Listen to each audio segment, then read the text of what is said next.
Good afternoon, it's the 8th of April 2017. I'm David Weegenaar. It's 12:23 on my PC clock. Here's a position. I may have shown you this position before, but repetition, like I say, isn't any real issue. So this is called David versus Goliath. Now I don't mean it's David Weegenaar versus Goliath, because I'd probably lose every time. By the way, if you take all these pawns out, okay, you imagine that these pawns are gone, and this king's here, and this pawn's here instead, and the bishop's not there or anything like that, then bishop to f6. There's no pawn here, no bishop here, no pawn here. Or there can be a pawn there, it doesn't matter. And if there's a pawn here, bishop f6 is checkmate. Because the king can't move there, of course, even though there is a pawn there or here, because the pawn's here, and that's the thing. So anyway, that's the first wee thing I wanted to show you. But the second thing is that this is a really cool position that I go a long way back with, because I showed the Christchurch boys this when I coached them, the Christchurch boys chess team. I showed them it. So the first move, and the same, David versus Goliath.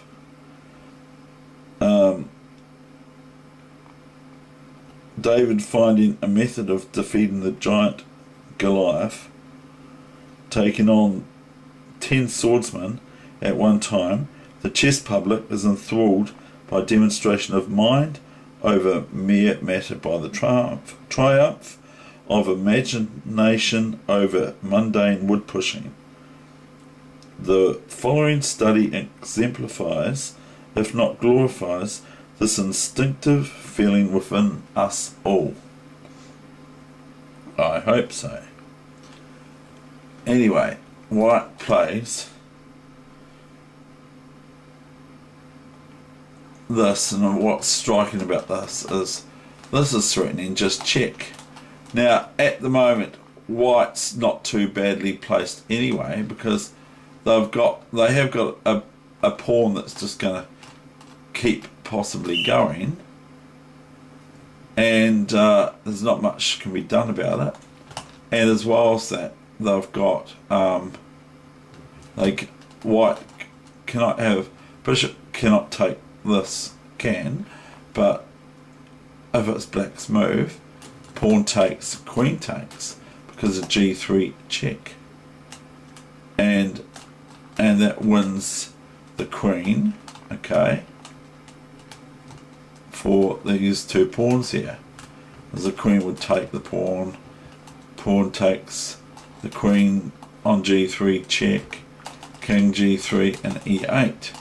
So if it was black's move now, even if they were able to, if it was black's move before white played e7, they would be able to do that. Now this is striking. This is a really striking study, and it's really good to study it and to work it all out, because it's filled with all sorts of chess intricacies. Queen check to try and win this pawn, you see. Rook here. Now all of a sudden this rook is now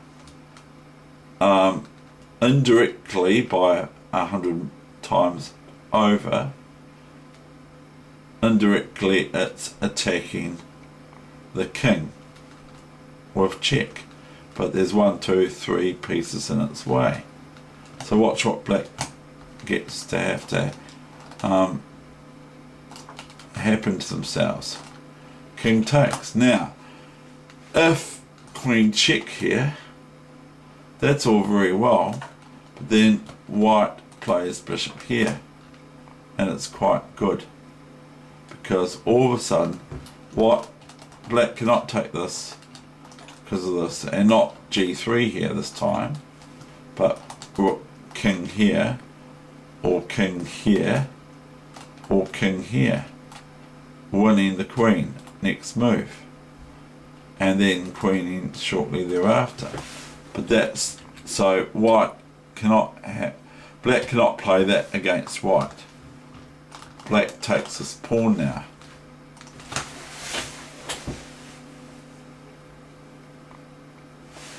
Now you've got to get this right. If you do the wrong move first, it's no good. So white now plays knight g6 check. And that's forking the queen. And white's got enough to win if black just merely loses their queen, because white's got 3 pawns versus 2, if you get what I mean. So what I'm saying is that if white elects to play here now, the knight takes queen, and it's all over, boys, because we've got, and ladies, because we've got 500 strength hold better position than black has at this point.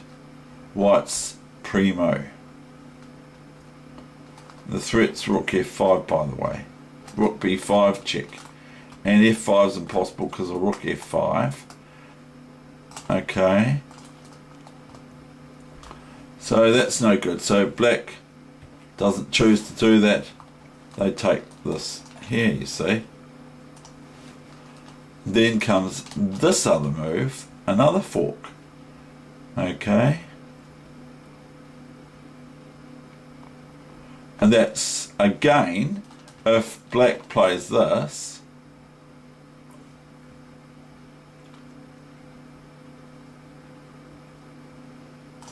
then we have this move. Oh, we don't have this move.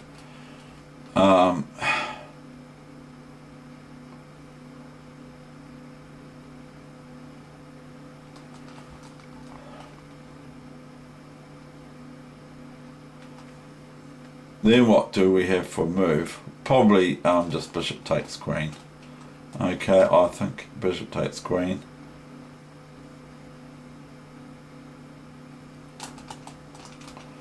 So that will be alright, won't it? So black takes this bishop. Then comes king d5.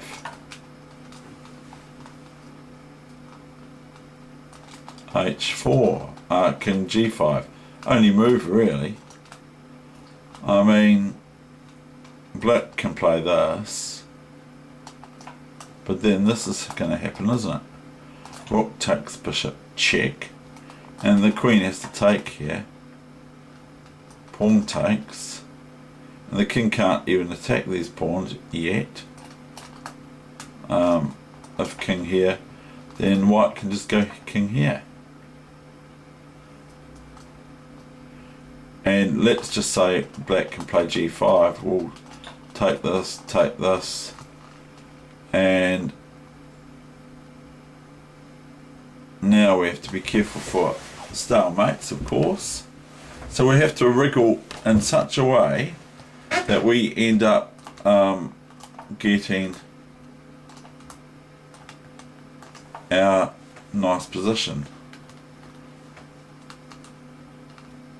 Now here we're starting to get it, but black has this move threatening here, h3, or sort of threatening h3. Now if black plays h3 now, then g3. So we're a pawn up for white, but we still have to nibble the pawns in such a way we have to get control of these pawns. So we'll go here, and then sort of the best move is this, and then g4, king here and king here. So that's no good. So if we go back, we're just analysing here.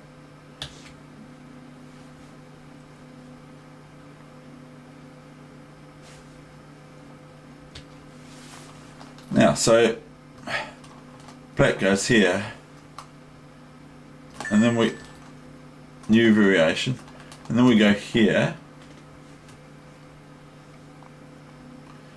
And now what does black do? Black wants to hang on to this pawn, but also can't very easily except for this move. So if the king goes there, we merely move in for the kill with the white king to f4. Thereby restricting black's movements to this square and this square, because the pawn can't move. Can't move there with a king here, the white king here. So then the king has to go here or here. And then the king can come here, and it's in it for the white king, not the black king, and can command to relinquish black of their only pawn left. And there it's, for me, or for a lot of you, a very easy way to win. But, you know, you never know. Anyway, we'll go back. White has got, of course, this move, which black's only got two moves here, either king here or h4. f6, h3, and if we're friendly to black, we play king here, pawn here, king here, pawn here, king here, pawn, queen, what else? We don't want anything else. King takes,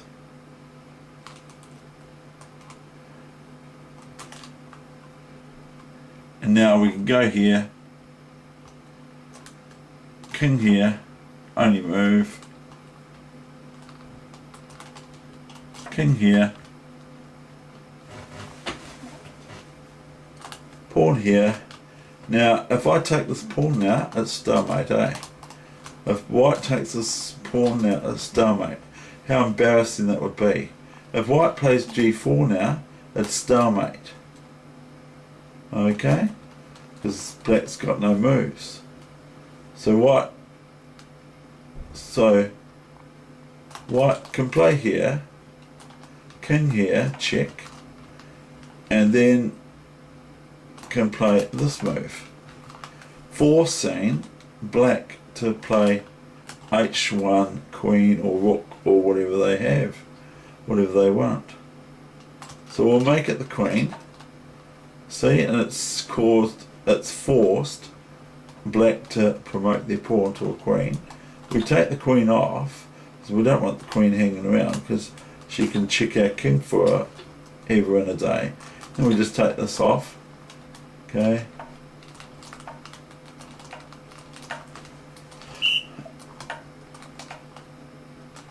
Because numbers of which, like I say,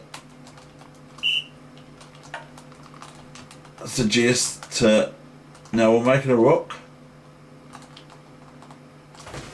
Okay, we'll just show you an easy way to checkmate the king from here, especially if we've got little time. If the king goes here, we move the rook over to here. Now we're still going to do this session, and then I want to show you something I got taught by the New Zealand champion when I was about 13 years old, after I just beat him, international master of chess. I beat him in a lightning game when I was about 13, 14 years old, a long time ago, and he was my friend ever since after that. Or he wanted to find out what makes me tick. And I was black against him too, by the way. And he showed me, and also other New Zealand juniors, a wee problem. But anyway, it's white's move here, black's move here. If the king moves here, then the king moves merely a step closer.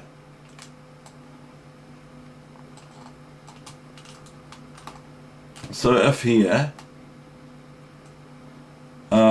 just here, okay,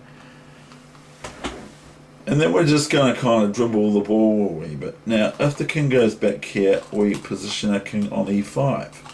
So the king goes here, and then the rook can stay here, you see. So that's what's happening. The rook's just coming in to get closer to the king, so to speak. So if here, then here, because we can't play this, because we'll just lose the rook. See the red line? So we've got to keep protection of the rook with the king, as well as make sure we don't let the king out, because the king might get out. If the king gets out, then we're in trouble.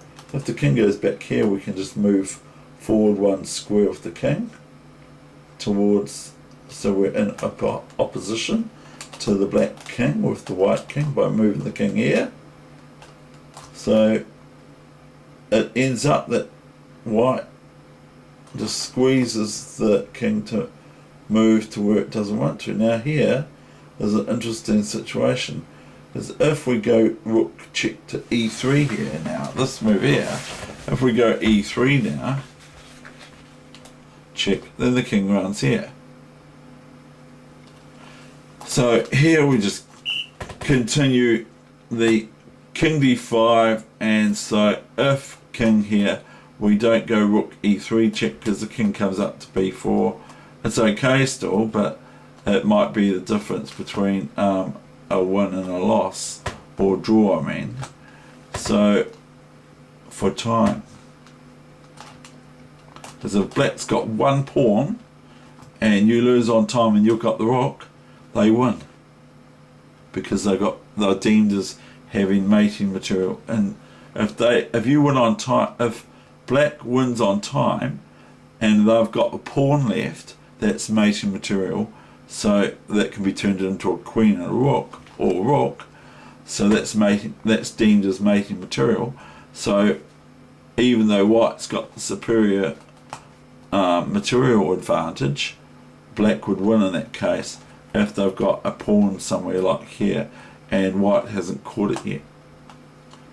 So anyway, we've got this move here, so we'll go here, and then we're going to go here, you see, and we're just shutting down the moves of the king. Here is going to be what happens.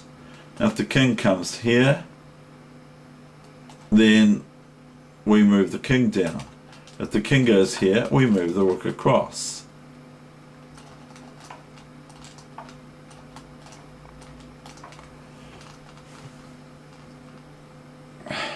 So the king moves back, we're just going to move the king in for the kill. If the king goes here, we close off its file. Now the square that's available is here, and we can go here. Now it's getting quite close to curtains.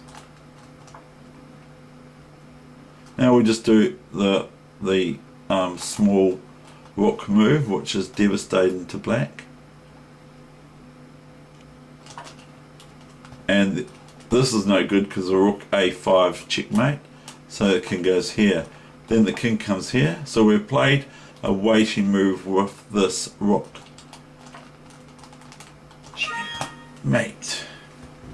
Okay, we've got you. We know, computer, that's right. So anyway, we have this position here where we've just played bishop f6 check, and so the queen takes. Then the king comes to d5.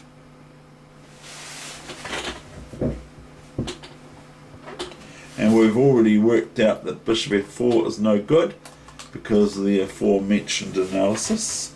So now we go bishop f6, queen f6, which is bishop f6 check, queen f6, king d5 check, exclamation mark, the point, it says, the point. And now, would that not be a point?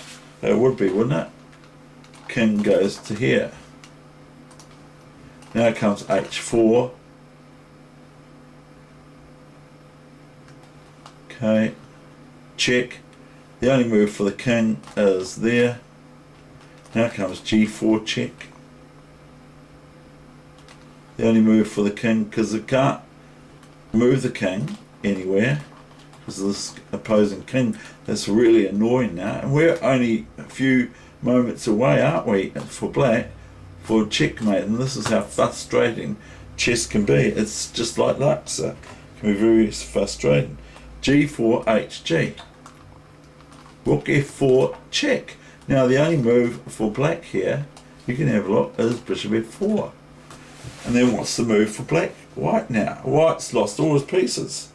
He's only got 2 pawns left, and black's got a huge army, queen and a bishop and 2 pawns. That one's passed, and it's going to go real quickly down.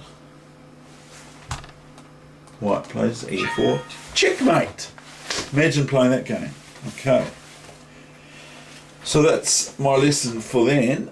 Now I want to give you a wee study. And I might remember to talk about it tomorrow.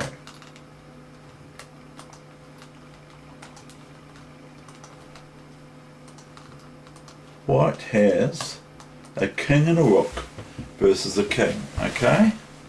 White's to move, or black's to move. We'll just say black's to move. Okay.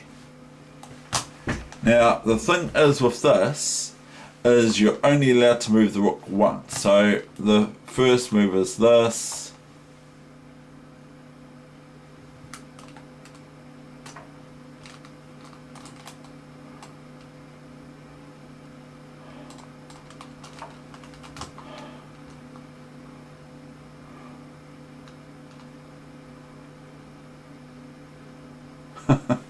Oh dear, but you're only allowed to move the rook once, and it's got to be checkmate with the rook. And maybe black's not meant to move first.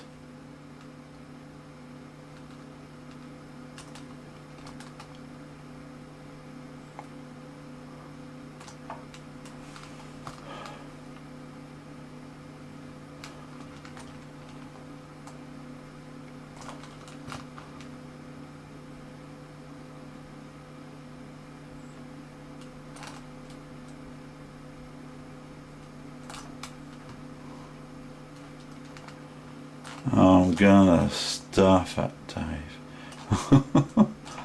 Oh dear, that's no good. Okay, so you go away and work that one out, but you've got to work out. I think it might be white's meant to move first. So we'll just change it to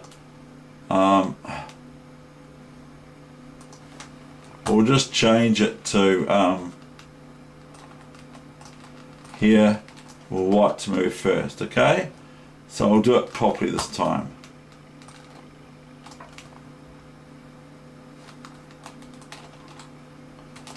Because I know the answer to it.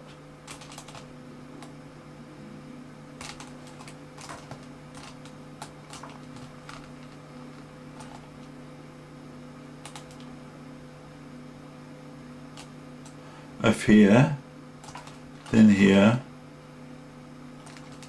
then here, then here, then here, then here, then here, then here, then here, then here, then here, and then here.